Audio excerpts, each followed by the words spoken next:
Ladies and gentlemen, it has come to our attention through credible concerns circulating within the public space that certain individuals, power brokers, and desperate political actors, allegedly motivated by ulterior interest and insatiable quest for power, may have held meetings outside the shores of Nigeria, reportedly in another African country, with the objective of engineering the removal of the current service chiefs.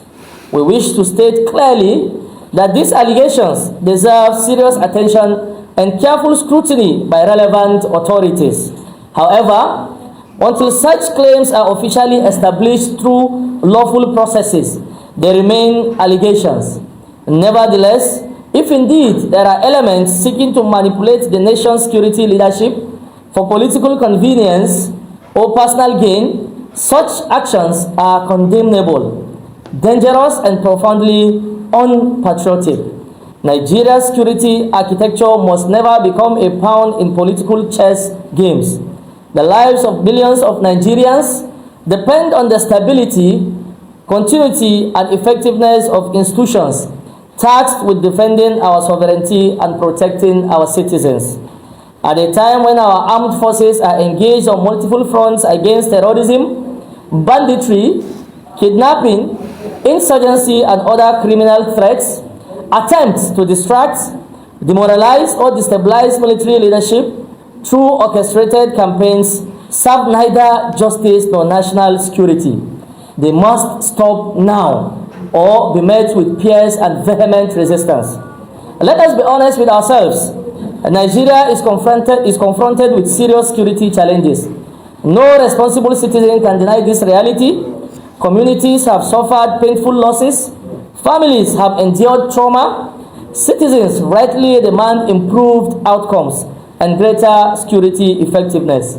However, fairness and patriotism demand that we also acknowledge the enormous sacrifices being made daily by the officers and men of our armed forces under the leadership of the present service chiefs. These men and women leave their families behind and place themselves in harm's way so that the nation may sleep in peace. They operate under difficult terrains and dangerous conditions, confront enemies who employ asymmetric tactics, and employ vulnerabilities within society. Despite these realities, our society forces continue to record significant operational successes.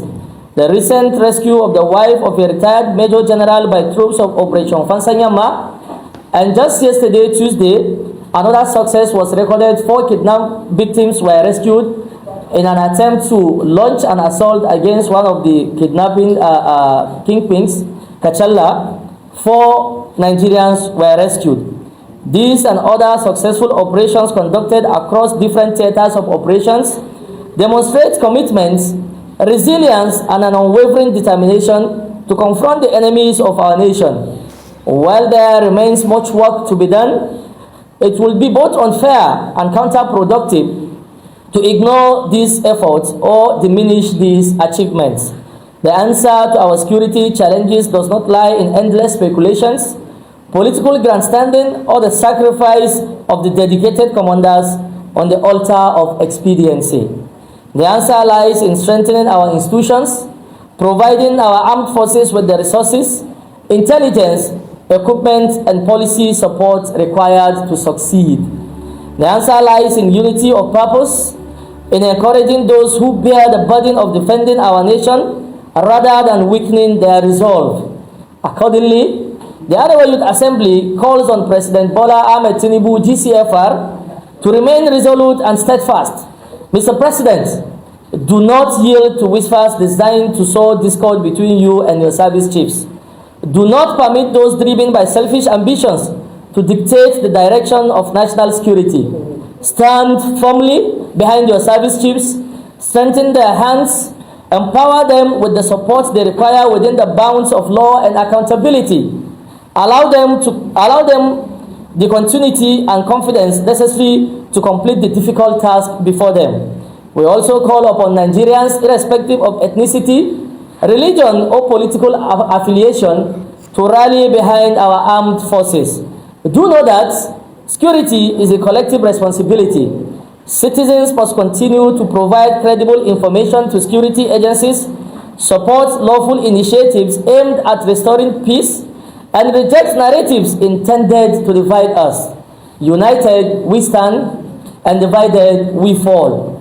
Nigeria shall overcome every challenge confronting her.